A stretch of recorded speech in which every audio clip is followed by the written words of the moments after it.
Hey guys, welcome to my video. I'm your host, the J-Man, and today we're going to be talking about the book that I just finished reading, The Dragon Reborn, written by Robert Jordan.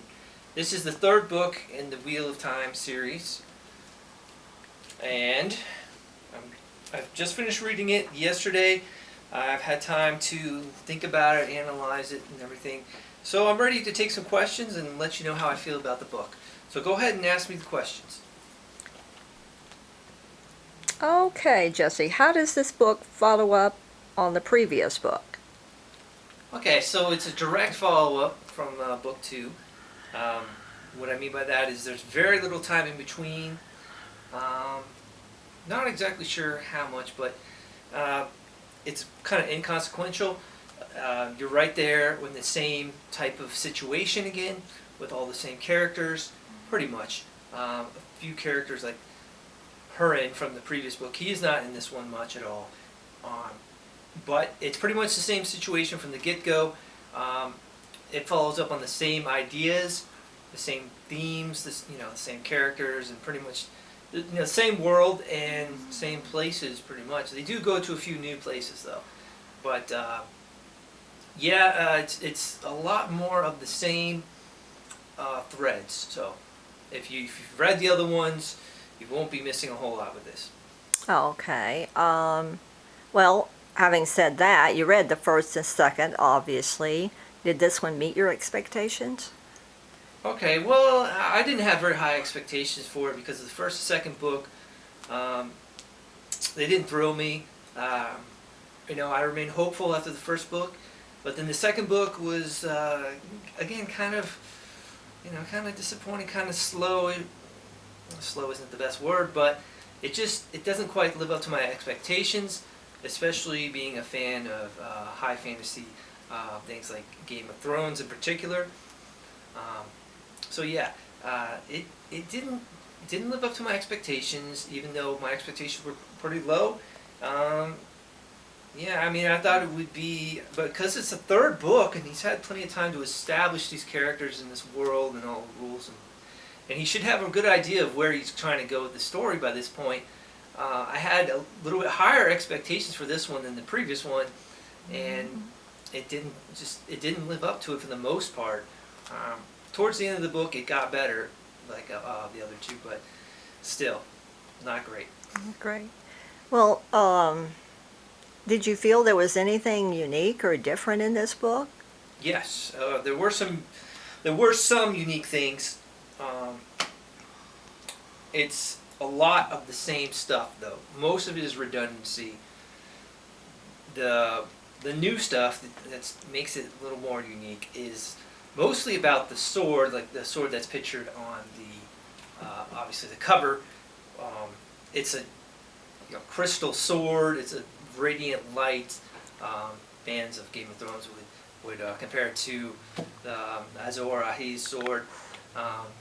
It's like a fiery light sword.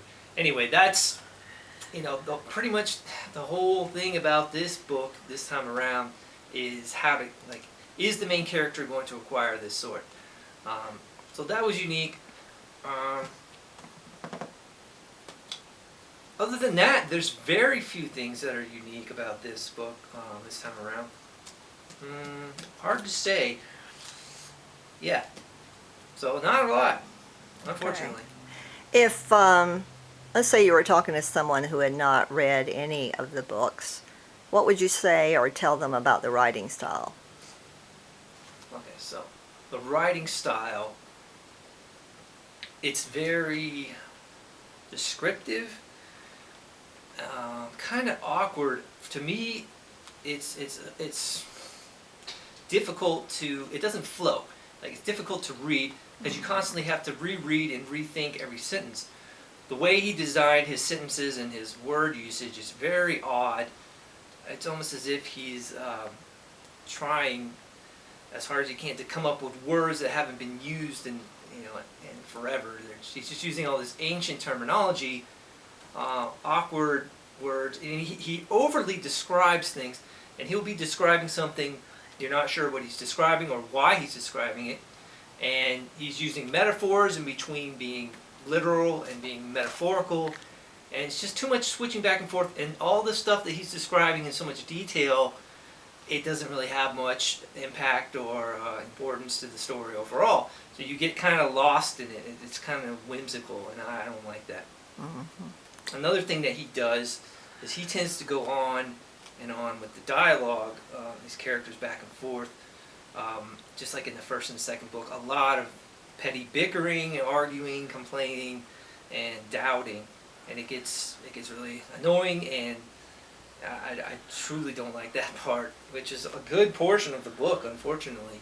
A lot of back and forth, just the characters being completely unsure of everything, like themselves, unsure of what's going on, unsure of what to do. So too much of that. I wish he would be more to the point and stay focused on the story. Yeah, there you go. Okay, how about the ending? Were you satisfied with the ending? Are you hopeful for the next book? The ending was pretty good this time. I mean, bigger, better, but pretty much the same as the second book. I was a little disappointed there, because even though it was good, it was almost the same exact thing as the first book. I mean, the second book, not the first book. I love a good one-on-one battle. I don't want to spoil too much, but I love a good sword fight. I like an epic showdown in the end, good versus evil, and it had that, and it felt weighty. It felt important. It was epic, and that's all great. But it was, too similar to the previous book and even the book before that a little bit. So, yeah, it was an okay ending. I will say that. For a third book, it's almost like this is the final one. It feels like he's done everything that he could do with this ending. It feels like any other ending he does is just going to be redundant. So, I don't know. If you had to rate it, what would you do? What would it be?